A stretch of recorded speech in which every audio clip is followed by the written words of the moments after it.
ರಾಜ್ಯ ದೇಶ ಮಟ್ಟದ ಪ್ರಖ್ಯಾತಿ ಪಡೆದದ್ದು ದೊಡ್ಡ ಸಂಗತಿ.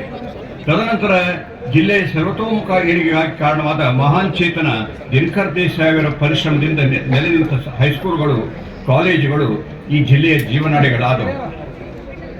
ನಾನು ಜಿ.ಆರ್. ಪಾಂಡೇಶ್ವರರ ಸಂಪಾದಕರಲ್ಲಿ ಜನತಾ ಪತ್ರಿಕೆ ವಿಶೇಷಾಂಕ ಬರೆದ ಲೇಖನ ಜೈನ ಮಹಿಳಾ ಸಾಹಿತಿಗಳ ಇತಿಹಾಸ ಪ್ರಕಟವಾದ ನಂತರ ಅವರ ಪ್ರೋತ್ಸಾಹದಿಂದ ಹೊನ್ನಾವರದಿಂದ ಹೊರಡುತ್ತಿದ್ದ ಶೃಂಗಾರ, ಸಾಧನ ಮತ್ತು ಜನತಾ ಪತ್ರಿಕೆ ವಿದ್ಯಾರ್ಥಿ ದೇಶದಿಂದಲೇ ಬರೆಯುತ್ತಾ ಹೋದೆ. ಇವು ನನ್ನ ಸಾಹಿತ್ಯ ಬೆಳವಣಿಗೆ ಅನುಕೂಲವಾಯಿತು. ಉತ್ತರ ಕನ್ನಡ ಜಿಲ್ಲೆ ಈ ಹಿಂದೆ ಕನ್ನಡ, ಕೊಂಕಣಿ, ಮರಾಠಿ ಭಾಷೆಗೆ ಹೆಚ್ಚು ಮಹತ್ವ ಕೊಡ ಜಿಲ್ಲೆಯಾಗಿತ್ತು.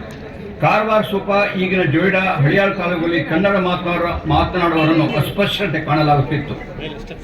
1956ರಿಂದ 1959ವರೆಗೆ ನದಿಗಳಿಗೆ ಸೇತುವೆಯಾಗದೆ ರೈಲ್ವೆ, ವಿಮಾನ ನಿಲ್ದಾಣ, ಬಂದರುಗಳಿಂದ ವಂಚಿತವಾಗಿತ್ತು. ಇಲ್ಲಿನ ಎಲ್ಲಾ ಕ್ಷೇತ್ರಗಳು ಪ್ರತಿಭಾವಂತರ ಬದುಕಿಗಾಗಿ ಜಿಲ್ಲೆ ತೊರೆದು ಹೋದಲ್ಲೆಲ್ಲ ಮುಂಬೈ ನಂತರ ಬೆಂಗಳೂರಿಗೆ ವಲಸೆ ಹೋದರು. ಬದುಕೇ ಸವಾಲಾದಾಗ ಈ ವಲಸೆಯಿಂದ ಈ ಜಿಲ್ಲೆ ಒಂದು ರೀತಿಯಲ್ಲಿ ನಿರ್ಲಕ್ಷ್ಯಕ್ಕೆ ಒಳಗಾಗಿದೆ.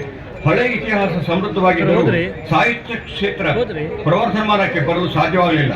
ಉತ್ತರ ಕನ್ನಡ ಜಿಲ್ಲೆಯ ಒಂದು ಖಾಸಗಿ ಸರ್ವೆ ಪ್ರಕಾರ 80,000 ಭೂ ಅತಿಕ್ರಮಣಕಾರರ ಕುಟುಂಬಗಳಿವೆ. ಇಲ್ಲಿ ಅವರಿಗೆ ಇನ್ನೂ ಭೂಮಿ ಸಿಕ್ಕಿಲ್ಲ. ಮೊದಲೇ ಇಲ್ಲಿ ಕಾಳಿ ಯೋಜನೆಯಿಂದ C-2 ಕೈಗಾ ಯೋಜನೆಗಳು ಅತಿಕ್ರಮಣ ಒಕ್ಕಲಿಸಿದರೆ ಇಡೀ ಜಿಲ್ಲೆಯೇ ನಿರಾಶ್ರಿತರ ಜಿಲ್ಲೆ ಆಗಬಹುದು. ಆತರಿಂದಲೇ ಹೊಸ ಯೋಜನೆ ಬಂದರೆ ಮತ್ತಷ್ಟು ಜನ ಅನಾಥ ಪ್ರಜ್ಞೆ ಹೊಂದುತ್ತಾರೆ. ಆದರೆ ಸಾಹಿತ್ಯ, ಸಂಗೀತ, ಯಕ್ಷಗಾನ, ಜಾನಪದ ಸಂಸ್ಕೃತಿಗಳಿಗೆ ಈ ಜಿಲ್ಲೆ ಶ್ರೀಮಂತವಾಗಿದೆ.